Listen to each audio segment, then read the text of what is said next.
We are live. Yes, yes, yes, yes. It is such a blessing to be here today. We have our wonderful, wonderful host, Kimberly. Kimberly, how are you doing today? It's so good to see you.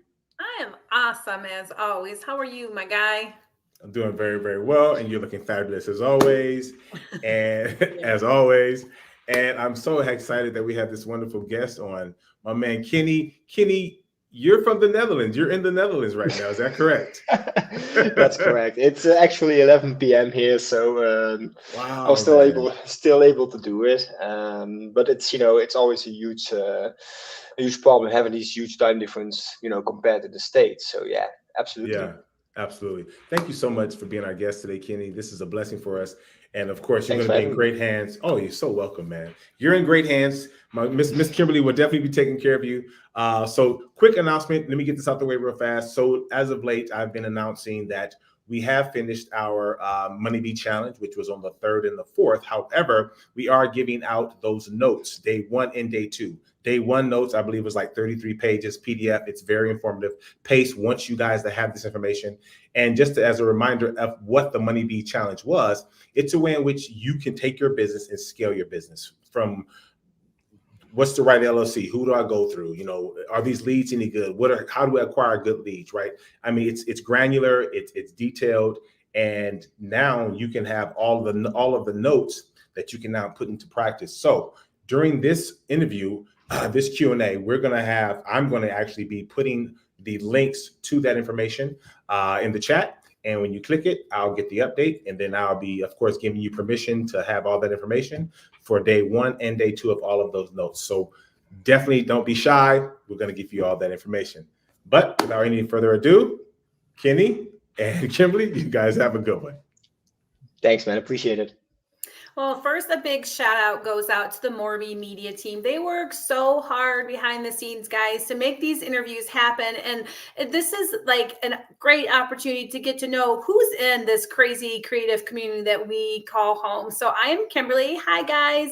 I am your Tuesday Live at 5 host. I have two sides: my real estate side, I close, I connect, I collaborate, and my entrepreneur side, or as I call my nursepreneur side. I am a nurse by trade. I'm a keynote speaker. I'm a podcast host, an author, a coach, a CPR instructor, and I have a ministry here in Southwest Michigan, and I'm the mama to two amazing teenage boys. And today I have an opportunity to talk to Kenny, who is in, I'm going to let you do it. Boom, boom. Where are you at, Kenny? I'm in the Netherlands at the moment. In the Netherlands, and it's what? Yeah, It's 11 o'clock over there, huh? it's 11 p.m. Yeah, it's getting pretty late. Your eyes, right? Well, thank you. Well, it's been a long day. I was up like I think at 5:30 a.m. I have a kid. He's like only 8 months old. Has some troubles with sleeping. Oh, So it's great. I hear you talk about having two teenagers. I can't wait for that. But it's probably gonna give some other problems as well. So that part, right. yeah, absolutely. Days are pretty long at the moment. It's all worth it. So Yeah, I bet. You know what? And embrace the fatherhood, because it's not cliche when they say it goes so incredibly fast. And then all of a sudden they're going from, cooing and thinking you're the coolest to like, you're so cringy. well, I already noticed that now. Like he's like 9 months old, almost 9 months, and it seems like yesterday that he was born, and he's starting to walk and stuff like now, and it's going crazy fast. It's I could talk hours about this, but it's going faster than you can imagine. Absolutely. It does. So you're a father, you're an investor. So what were you actually doing before you joined Sub 2? Well, I was already in real estate for a couple of years. Okay, cool. I'm just always say I'm all over the place. I was also an entrepreneur and having an e-commerce brand in the Netherlands as well. Okay. I was an agent in the Netherlands, a real estate agent. I am currently a real estate agent in Spain as well. Wow, you're like majorly international. You're Yes, so cool. This yes, is I am. Thank you. Yeah, yeah. So absolutely. So yeah, I started off as an agent in the Netherlands, and after being an agent and a property manager, I quite soon figured out, hey, this is I love real estate, but this is not what I want to do. Like long term, it's not for Mhm. me. it's not where the real wealth is created, to be honest. So I sold my shares of my e-commerce business, and then from there on, I started to invest in Spain as well. I did some fix and flips here in the Netherlands as an investor, and then I focused on doing JVs, raising private money, raising private capital, and after doing like pretty much, like I think around 50-20 deals in Spain, I also decided to take the States in my portfolio as well, and that's where I started in St. Louis, Missouri. Wow. Yeah, where I did 2 cash deals. I'm actually now, like, I hope I can close it today. I'm actually working on a subject to deal, my first subject to deal. So yeah, that's long story short. Wow. So you were an agent, you were a property manager, you did some fix and flips in Spain and the Netherlands. Like, what haven't you done? Like, I've pretty much, yeah, creative finance basically. That's the only part that's missing. I've done Airbnb, short-term rental, mid-term rental, fix cool. and flip, everything that you can name except for creative finance, because that's something we're not quite familiar with it here in Europe. Okay. But doesn't matter whether you're in the Netherlands or Spain. It's just not that common here. It's not the same as in the States. So that's pretty new for me. So you can be a pioneer, like international style. And I think you are our first international guest. Like, and so, like, Oh, cool. have you tried having those conversations with agents or any other investors over there as far as creative financing or? You mean with investors here in Europe? Yeah, like what you said, they're not very open to it. Have you even tried to like talk to them about it? Is it something that no one understands or it's just not being done anywhere over there?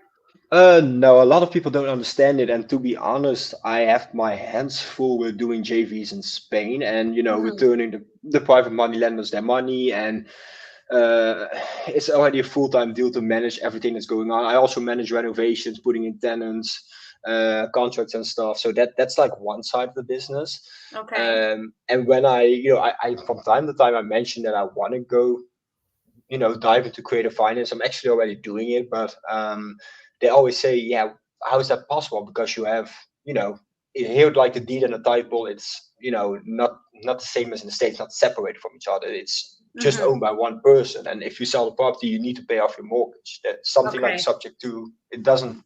Doesn't it? It's not even applicable. Okay, No, gotcha. it's not existing here in the Netherlands. You could do Hmm. like a seller finance where someone Hmm. sells their house and they, basically the buyer takes out a mortgage with the seller. But that's basically it. Subject to is just not done here in the Netherlands, also not in Spain.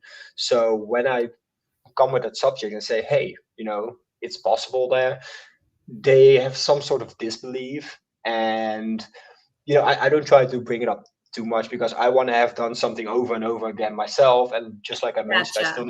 still need to do my first deal in subject too. So So you want the proof of concept before you have those conversations. absolutely, And sometimes you don't even want to open up that can of worms if people aren't willing to actually listen, to what you have to that's true. say. They're hard conversations to have because then you're actually trying to convince somebody into something, which is never very pleasant for both parties. No, that's true. And for a lot of people, it's just too far from their home, which I can Mhm. imagine. I'm young, always work digitally. So for me, it's a little bit easier to buy virtually. But Mhm. for a lot of people, it isn't. It's as simple as that. So it's a little bit harder. But, I think there are a lot of people who are open to it. I just haven't met them here in the Netherlands yet. So Gotcha. Well, that's kind of cool though to be thought of as possibly the pioneer in creative finance. And we'll have to have you back on like in a year or so. So what was yeah, your oh, definitely. e-commerce? What was your e-commerce business? What did you do with that? Oh, damn. Yeah, we were also all over the place. Just started small, grow out to be a pretty fast growing company, pretty big brand here in the Netherlands. Mhm. And I did it with a couple of friends, and we sold all kind of products like vacuum cleaners, massage products, everything that you can imagine, basically, which had a good, margin. Basically, that's something we look for. Great price quality, great Mhm. margin, and we were also like, it was in a good moment. It was also some, because of the COVID, a lot of people went online shopping as well, Mhm. so it was all very booming. And I decided to to sell my shares and to go full time in real estate, because that's what I've always loved. Not as an agent per se, but really as an investor. So Yeah, two different worlds for sure. So how did you stumble upon the community all the way over there in the Netherlands?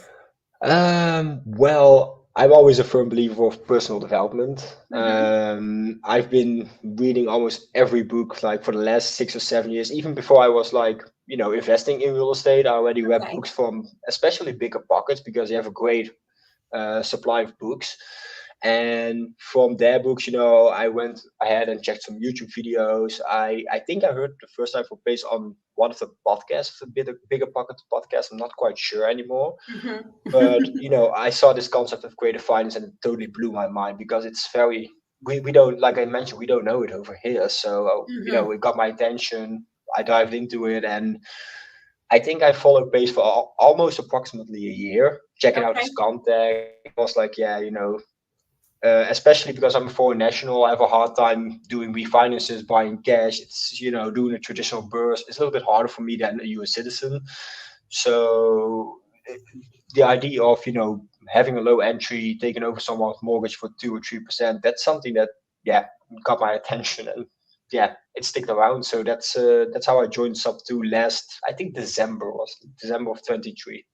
Okay, awesome. Wow. So Yeah. you're yeah, that wasn't very long ago. That was a great No. Christmas present to yourself. Yay. Yes, it was. Absolutely. Yeah. And right now you said you're close to getting your first Sub 2 in Missouri. Is there like a particular market that you're looking at before we take a deep dive into the deal that we're going to talk about? So the audience can know like where you're looking at and like what your buy box is and all that good stuff.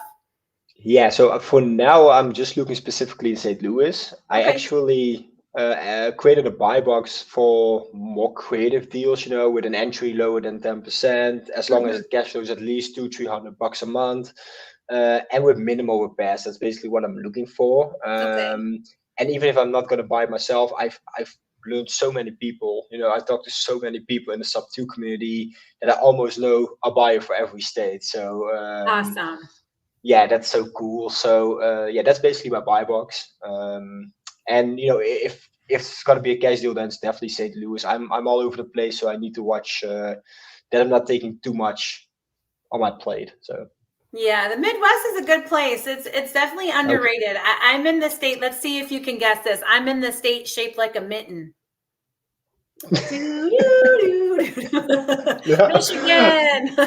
Oh, Michigan. Okay, that's cool. Michigan. Yeah, so we're surrounded. I always tell this to investors because they usually remember it homes, right? Because we're investors. It's surrounded by water. So Huron, Ontario, Michigan, Erie, and Superior. So Okay. Oh, I wow. border Chicago and Indiana and Illinois. So it's a good place. So not too far from Missouri. So if you ever Oh, come wow. scooting your way over here, I'm your girl from the Midwest. Always. Okay, you should definitely hit me up after this live. Sure. I had a deal in Michigan last week, which I Okay. underwrote, but I didn't go through with it because I already have too much on my plate. So maybe it's something for you or one of your buyers. Yeah, bring them to All right. me. All right, Absolutely. so let's talk about this deal that landed you here. Give me the 411 on it? Like, how'd you find it? How'd you stumble upon it? Tell us a little bit about it.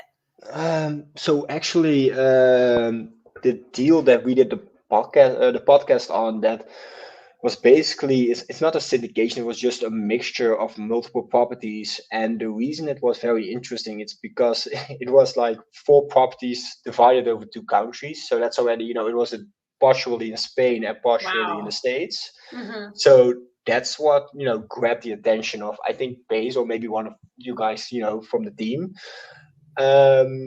And it was all funded with private money. Even though I had the funds, partially myself, it was all funded with private money. So I was basically zero out of pocket. Wow. And besides that, I paid my private money lenders back with interest in approximately 18 months, and I made a very decent profit for myself. So that's a very short summary of why this deal was so interesting, apparently. So. Awesome. So did you get your PMLs? Was it over there in the Netherlands or here in the US? Or was it like a mix and match too? Like, and then how did you find the properties over there? Was it just like cold calling? Was it like on the MLS? Like, You said there was Yeah, 4 so involved. Did you mention?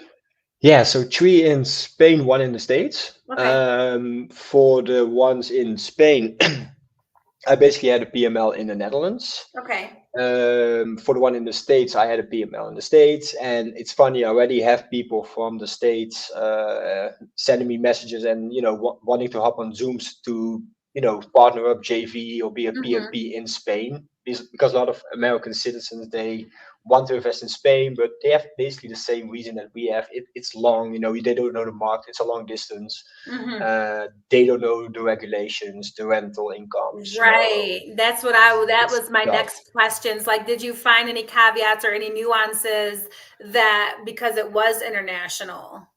Yes, absolutely. It's so to come back to your first question, yeah, because it helps that I'm an agent in Spain, so I know a Mhm. lot of the laws, regulations, Sure. everything that's going on there. Mhm. So that definitely helped tremendously in making sure that your deal performs as it should perform. Sure. And besides that, it also helped me finding the deal. I found it on market. There are plenty of deals still in Spain on market. It really depends on Mhm. the area where you want to invest in. Okay. But it's also there. It's not the same as in the States. Like off market is so much more powerful in the States. Even the MLS also very powerful.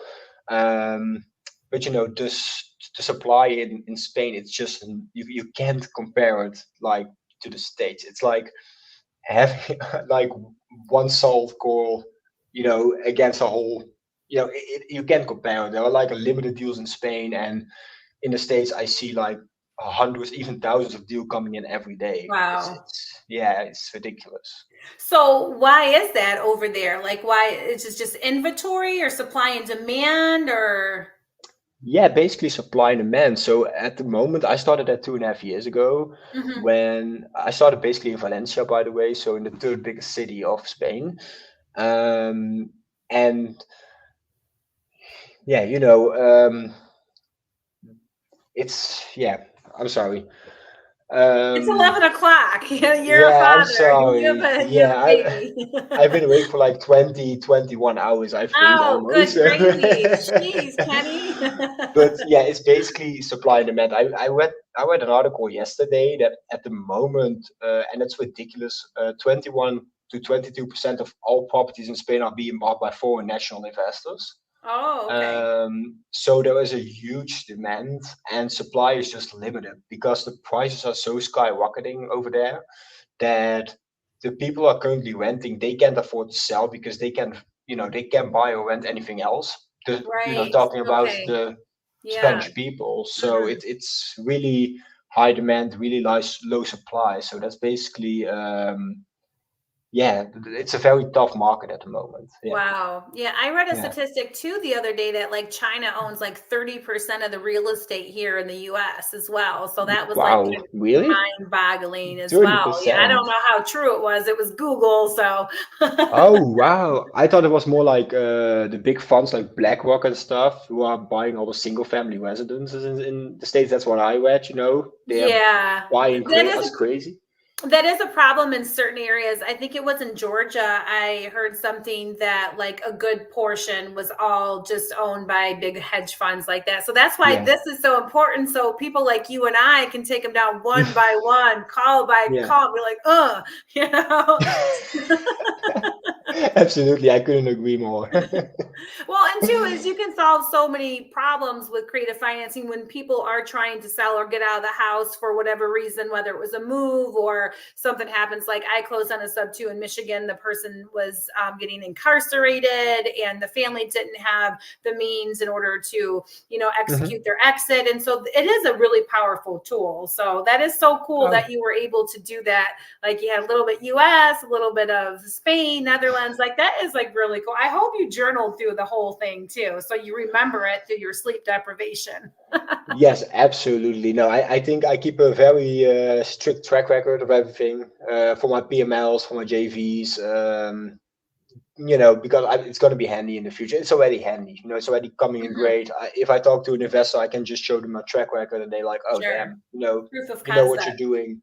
Mhm. Especially, yeah, absolutely. And The next step for me is to take this like more on the social media level. I haven't done it yet. I really need to start doing that. I underestimate the power of social media. I really do. It's a lot. I'm struggling Yeah. with that myself too. You have to just clone yourself and hire someone out to do it. It's so time consuming with all the different roles that we have wearing our entrepreneur hats. It is something that's it's a time consuming task for sure. It So is, yeah. so you had your PML involved, and you had were there any other people within the community that were involved, like any TCs? Like, how does that even work? Did you like TC it from open to close? And like, how does that work internationally? Yeah, so in Spain I TC'd it myself. It's Okay, basically, cool. again, it's not the same as in the Not the States. same. No, it's not the same. The documents are, way less documents. Really? Fewer. I mean, fewer documents. Yeah, it's fewer. It is in Spanish though, so that's a little bit hard sometimes, but it's pretty straightforward. So you basically, you go on the market, you find a deal. As in every other country, you just go ahead and you do a virtual viewing or another viewing. You get your contractor in, do a bid. Of course, you estimate your ROI, rental income. It's basically all the same. And then you go to your purchase agreement. You set a date for the notary. You close and you start renovation. And the biggest problem we face, in this whole process is basically the additional cost that you have. It's the same as in the States. So basically, you have 6%, 2 times 3% in broker fee, real estate agent fee, but you also have an additional 10% in transfer tax. So if you buy for 200 grand, you pay 20K in taxes. Wow. So that's a standard. Yeah. It's just a flat Yeah. taxation rate. Okay. So There's we nothing you can do. Okay. So we overcomplicate stuff with paperwork, but you guys' taxes are pretty okay. And there's no way to Absolutely. skirt around that. No. Okay. No way. Yeah, you could do an ABC where you assign a contract within, I think, 3 months. But even it's tough. Like Spanish regulations, they're all very strict. They are like 20 years behind on us. They're very outdated. It's not something you want to get into. Trust me. I tried. It's not worth it. Yeah, gotcha. So do they have title companies over there or closing attorneys? How does that work? No, they basically just have notaries. Oh, wow. Yeah, Okay. So yeah. it's So just you get everything simple. It is notarized. just like sign. Here you go. Yeah, you're gonna go there Right. at 11 and 11:10. You sign. It gets notarized. You get a stamp. You pay like $300. It's very cheap, by the way. And then it's all you get the keys when you sign 10 minutes later, and then it's yours. Wow. It's pretty So straightforward. okay, so it's just standardized paperwork no matter where you're at. It's just your purchase and sales agreement. And wow, okay, that is Yeah, pretty simple. Maybe that's why they absolutely. tax so much, right? Yeah, I think they make so much money based off all the sales that are being done in Spain. Is ridiculous. Gotcha. Absolutely. Yeah. So can you tell me how has all this impacted your life? So it sounds like you transitioned away from the e-commerce and now you want to do full-time investing. How has this impacted you as a father, as an investor, as a real estate agent? Tell us a little bit about that. So it Loaded impacted me a question. lot. Yeah, it impacted me on basically every aspect of my life. Like I already did it before I became a father. Um, I do have like, maybe it doesn't sound because I'm the way I'm telling it, but I love what I do now. It's really I never really had a W-2 like most people have, because I've been working for myself since I was 17. I had two other Wow. companies before the e-commerce, so I was already. Thank you so much. I was already working for myself for a long. I always had a partial job, part time, but I never had a full time W-2. So the e-commerce business, it's kind of feel like a W-2 because I was working more in my business and at my business. So I was more being an employee in my business. But going full-time in real estate, it opened up so much opportunities and doors for me. Like it also, I still have, still today I have a really hard time changing my mindset, even though I'm doing pretty okay. there is so much going on in real estate, so many opportunities, and even the amount of money you can make. Where I needed to work for like 6 months in a rapidly growing big business, Mm-hmm. you could make that in one single transaction with, it doesn't matter if it's like a traditional purchase, a Mm-hmm. fix a flip, wholesale. Like I see wholesale assignments for 30, 40, 50K. That's Yeah. I haven't experienced it yet, but it's ridiculous. Like, so it's really a path to, I don't want to say like fast well, because that sounds sketchy. It isn't, because you need to put in the work. Sketchy. And yeah, it's sketchy. It's not, it doesn't work that way. And you know that as any other, Kimberly, because if something goes wrong, it goes wrong really badly. You can also lose 20, 30, 40 grand. Mm-hmm. It's not all, the way the gurus are pronouncing it, though, Mm-hmm. fast wealth. But if you do it correctly, and you're willing to really dive into it and learn the process, and then especially what you learn, take it into action. That's something I had to struggle with somewhat. Most of the time, I just wanted to read books and stuff, and then don't take it to action. But you can learn pretty fast and make some good money, and then especially if you're in a community like Sub2, Right. the people elevate you, and it just opened doors. And I always had this goal for myself since I was 18 to be financially free by the age of 30. I'm 27 now. I'm not there yet, to be honest. I'm almost there. But going into real estate, that just made that goal really like realistic. It could Yeah. be really not easily obtained, but it was way more doable to reach that goal.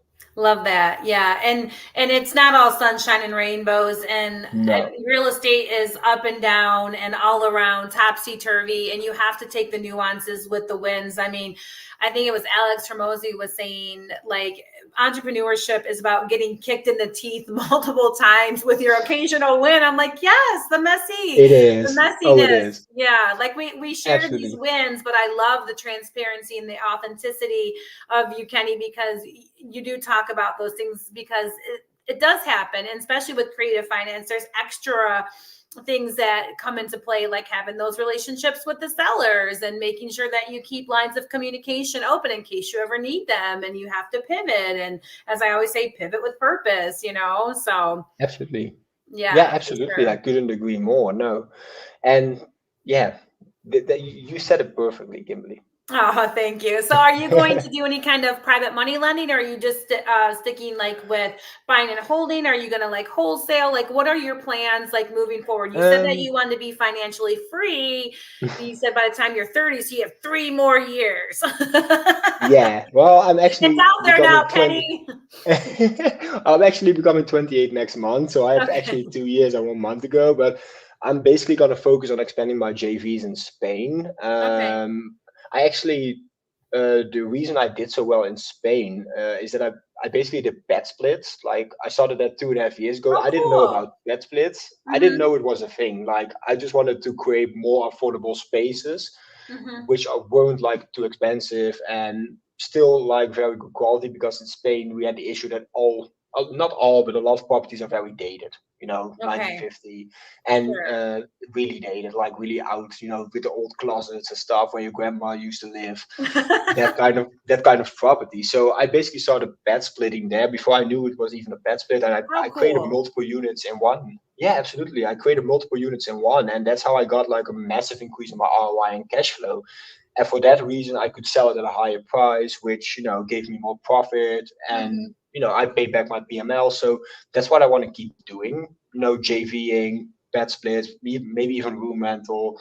Um, that's specifically in Spain. In the Netherlands, I'll be doing a little bit of fix and flipping, nothing too Okay. crazy, because the market here is oversaturated. I could talk for an hour about that, but I'm not going to do it. It's just not interesting, guys. Stay away from here. Don't call me here. It's not worth it. Trust me, it's ridiculous. And for the States, I'm gonna be focusing all in on traditional cash options and creative finance. I actually gonna close tomorrow another cash deal, and I know I say this a lot of times, it's a burr, and I know Pace is gonna call me a knucklehead, especially on his show, because he says, burr is dead, and I agree to some point, if you want a 200, 300K property, that's not going to happen with a 7% interest rate. On the other hand, I'm in the Middle East, I have properties which I buy for 60, 50 grand. ARV is like 130, renovation 20, 30 grand, where you still cash flow like $400-500 after a refinance. And, I don't take out most of my money because I'm a foreign national. I only get 65% LTV instead of 75 that most Okay. American citizens enjoy. So I'll leave a little bit more in a deal, like cash wise, but I also have a little bit more cash flow, and I'll try to compare that, combine it, with some creative deals. So I definitely want to focus on more creative, either Awesome. seller finance or subject to, Very cool. and maybe even lead generation in the next couple of months. It really depends on how much time I have left. Okay, gotcha. So are you going to try the pad split model here in the US too? Or do Well, you think? Well, I really wanted to, and then I saw a couple of posts, and I need to dive into it because I don't want to draw a conclusion for some posts, but I saw that they massively increased their fees on pad split. And I saw people converting 3 or 4 bedrooms into 8, and then they have like a 38% management fee, and I'm like, that's not profitable at all. So I was going to, I was already talking with PMLs about it, but I'm gonna hold that back for a little while, just until I have some further confirmation. And I want to call pad split one day and just see, okay, what's up. But I'm definitely interested. I don't know if Paige mentioned this, but I think affordable housing is definitely the future for the next 20 years. Yeah. I think so. Worldwide too, I believe, Yeah. Yeah, absolutely. Yeah. It's a problem everywhere. Yeah, we also do it here. We also Mhm. do it in the Netherlands, we do it in Spain, and we do it in the States. It's probably not everywhere in the world, but 99% sure. Yeah. And where's your cash deal at that you're closing on? Where's that one at? You can guess once. Is it going to be in Missouri or the? Yeah, it's in Okay. St. Louis. It's Okay. my second cash deal. I'm just gonna buy there again. I just want to have like 4 or 5 properties there. I have a team, so it's gonna be more convenient for me to invest there. Sure. At the moment I really don't have time to expand to another market because you need to do some research. The area, you need to build a team, network. You know how it goes, and I want to do that, but not now. So Yes, yeah, especially being afar, because you can get a complete market analysis and it just changes within months, and it's like boom. You have to definitely know and trust the people that you're working with, that you can execute your exits and that you have a couple different plans, because things can change really quickly. You have to stay on top it's of it tough. for sure. Yeah. Yeah, that's tough. I don't know if you maybe can recommend me a tool. I've been searching for it. I found Neighborhood Scout. It's pretty expensive though. Like I want to have a tool where you can find really thorough demographics. Like I do it Boots on the manually ground now. all day long, someone in Yeah. that area, because there's so many pockets sometimes that go by streets, like in Michigan, you can go and you'll have multi-million-dollar houses on the lake that are like an A+, but you go like 2 miles southeast and it's like a D, and it's ghetto, and it's like a war zone. And so, Oh wow.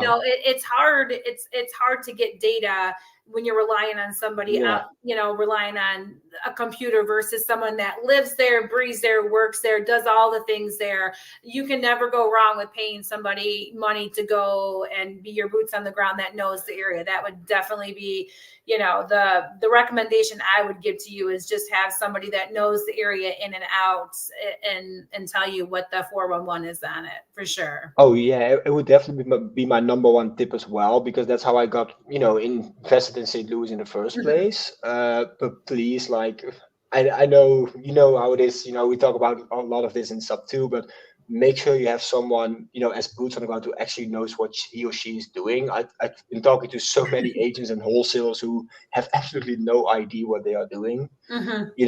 Where they're ARV, comping, rental estimate, it's all so off just to make it cash flow. And hey, this is a great area, and apparently it's like a D- when you go to other crime races. I'm not kidding, you see 27 shootings in one street. I'm like, what the hell is going on here? Yeah, right. So make sure you have someone, and it's quite funny that you mentioned it, because I'm gonna send you over that deal. It was a great property, very big. I think it's a 5.5 in Michigan. It was located near a lake. actually. Okay. So Yeah, send it my I'm gonna way send. for sure. Yeah, I will do that. And otherwise, I will send you a messenger after this call. Cool. Awesome. So what would you say, Kenny, to people that are on the fence or that might be international or even in the States that want to join the community, but they're really not sure if they should? Do you have like any advice on that?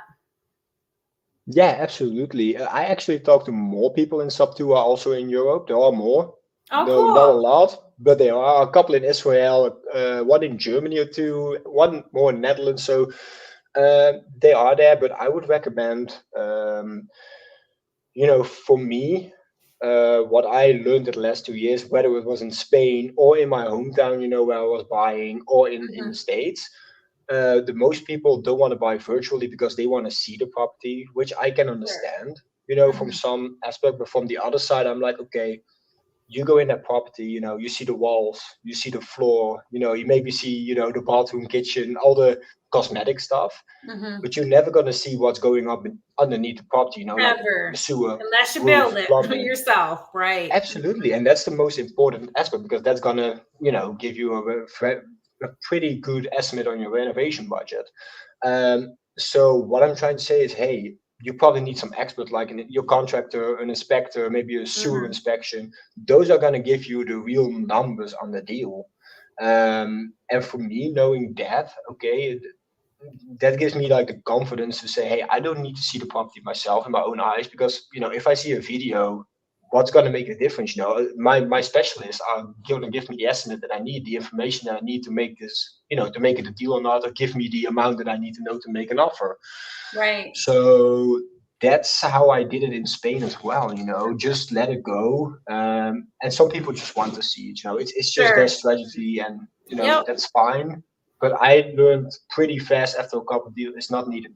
Right. To Yeah. always see the property. So try to take some risk, like minimize risk, and try to go out of your own backyard. Invest in another state, even if I know a lot of Americans don't want to go out of state, but please, guys, every state in America is like a different country, so I can't imagine going out of your own state. It's ridiculous. And network, and there's so many networking opportunities, especially in the free site. You don't even have to, like, you can always go in the free site and like reach out to people like yourself and like myself and be in our inboxes and asking questions and hearing these interviews and stories like this, so you get your feet wet and you're building that network of people to help you out along the way, for sure. And Kenny, Absolutely. how can people connect with you? I hit your IG is KennyBB96. Is there any other preferred method that you want people to connect, or is Instagram a good place to reach out to you? Well, I want to have them reaching out to me on Facebook. You can just find me Okay. by my whole name. Okay. Like I mentioned, I still need to work on Instagram. You're just gonna find me some personal stuff. I think I even have my account still blocked. I need to open it up, start posting about real estate. So if you want to see my baby, go ahead. Find me on Instagram. But as long as I'm not going to be active there with real estate, I would say go ahead. I'm very active on Facebook due to the Sub 2 community. I'm Sure. on Messenger every day. Cool. And I do have a website. It's Goldfinch Real Estate, www.com. And there you can see all the projects I've been doing the last 2.5 years. So yeah, and if someone needs some help with underwriting, I love to underwrite as well. So yeah. Sweet.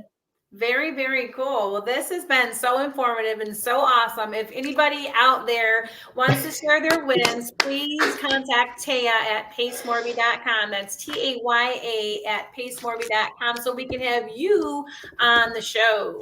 What's up, Derek? Yeah. He's Hey. cool, right? Like, this Oh was my super. God. This was I Yes. didn't know he was there. I thought he Oh, left. oh no. He's I always was here, there. brother. I'm always here, man. Absolutely. Okay. And thanks, Kimberly, for sharing the information about Taya. Yes, Taya at pacemurray.com. There it is. Please, we would love to have other wonderful guests on the show telling us about their wins, even telling us about their peaks and valleys, because it's good for us as a community to hear how you're overcoming your challenges. It's just a blessing for us. In fact, Kenny, you are absolutely the man. When I come to the Netherlands, I got to lift you up. You got to throw me around, brother. Yeah, Absolutely, man. man. Can't wait. Yeah, I Thank you so appreciate you, much. man. And thank you so much for being on the show. Likewise. Thank you for being up so late. My gosh, I'm so Poor sorry, guy. man. It's Dude. okay. Oh, I love to be on the show. You know, I'm already happy that I can come back a second time. I love it. Thank you so much for inviting me. It's a real life-changing experience. I love it. Absolutely, absolutely. And for those of you who are in the chat, if you did not get your copy of the first day of notes from the Money Beat Challenge, the link is there. When you click that link, it might not give you permission, but I'll open it up for you and give you permission. And then when I get your email, I'm going to send you day 2 as well, the day 2 notes. Okay. So it is always a blessing. Kenny, I know you're going to get you some rest. I have more work to do. Kimberly, Thanks, it's brother. always a pleasure. Beautiful. It's always an absolute pleasure. Thank you so much, Kimberly. Thanks. Everyone, you have a Thank you. Adios.